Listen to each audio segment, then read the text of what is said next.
Bonjour, bienvenue sur Agri44 TV. Tout de suite, retrouvez une nouvelle édition de votre JT. Grippe aviaire. Aujourd'hui, on en est à plus de 100 cas au niveau français, dont une très grande majorité, quasi la totalité dans le sud-ouest. Il y a 2 cas qui se sont déclarés là récemment dans les Deux-Sèvres, donc ça nous borde. Avec un plan d'éradication qui a été mis en place par les pouvoirs publics sur le secteur du sud-ouest. Ce qui nous inquiète, c'est quand même les 2 cas qui ont été détectés dans les Deux-Sèvres. On connaît pas trop l'origine de la contamination, mais il y a une enquête qui est faite par l'administration là-dessus. Voilà, c'est la question aujourd'hui de savoir comment le virus a pu arriver là et s'il y a un risque de dissémination autour. Tous les éleveurs ont été informés pour mettre en place les mesures de biosécurité. Globalement, je pense que la majorité des éleveurs respectent bien les mesures de biosécurité, notamment tous les éleveurs en contrat de production, parce qu'ils sont suivis par les vétérinaires, par l'organisation de production avec qui ils travaillent. Donc globalement, ils mettent plutôt bien en place les mesures de biosécurité. Là où ça pêche un peu quand même, c'est concernant les volailles de basse-cour, où l'administration, je le dis clairement, ne fait pas son travail. L'administration devrait contrôler le bon respect des règles de confinement sur les volailles de basse-cour. Il n'y a pas de dérogation possible pour les volailles de basse-cour, elles devraient être toutes confinées. Et aujourd'hui, c'est pas le cas. Et donc là, on joue quand même un peu avec le feu, j'ai l'impression. On ne devrait pas voir de poules en liberté autour des maisons. Voilà, le confinement ne veut pas dire que les volailles doivent être ramassées dans un bâtiment fermé.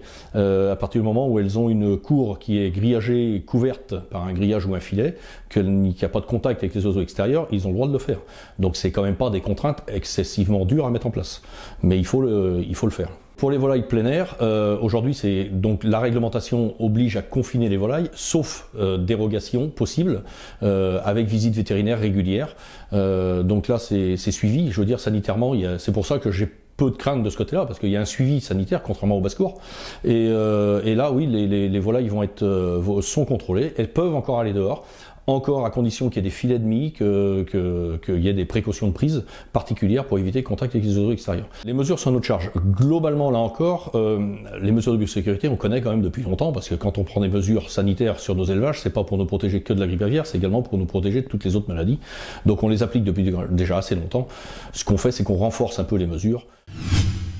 Réseau. Plusieurs assemblées générales locales ont eu lieu ces derniers jours dans les réseaux FNSEA et JA. Parmi les sujets majeurs abordés, la naissance d'une nouvelle entité nommée Fédération communautaire de syndicats d'exploitants agricoles de Machecoul méridional. L'identification des cours d'eau est également un sujet récurrent lors de ces échanges importants dans la vie des réseaux.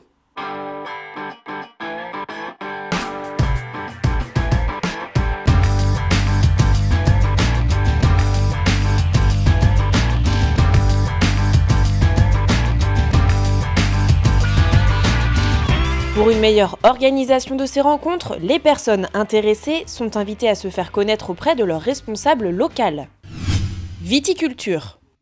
La vigne est une liane qui chaque année doit obligatoirement être radicalement taillée. Cette activité occupe 5 à 6 mois de l'année les viticulteurs et leurs salariés et c'est souvent une activité considérée comme pénible et répétitive. Au domaine de la ragotière, à la Régripière, la saison de taille n'est pas du tout vécue avec appréhension.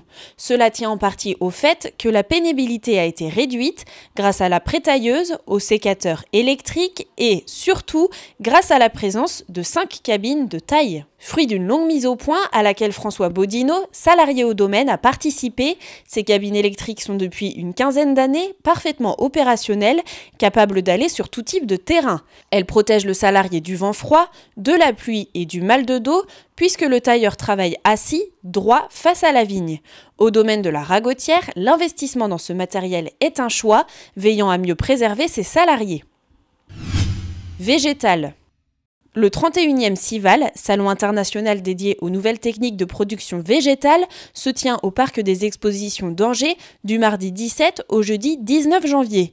Une édition marquée par plus de machinisme présenté et un rayonnement à l'international renforcé.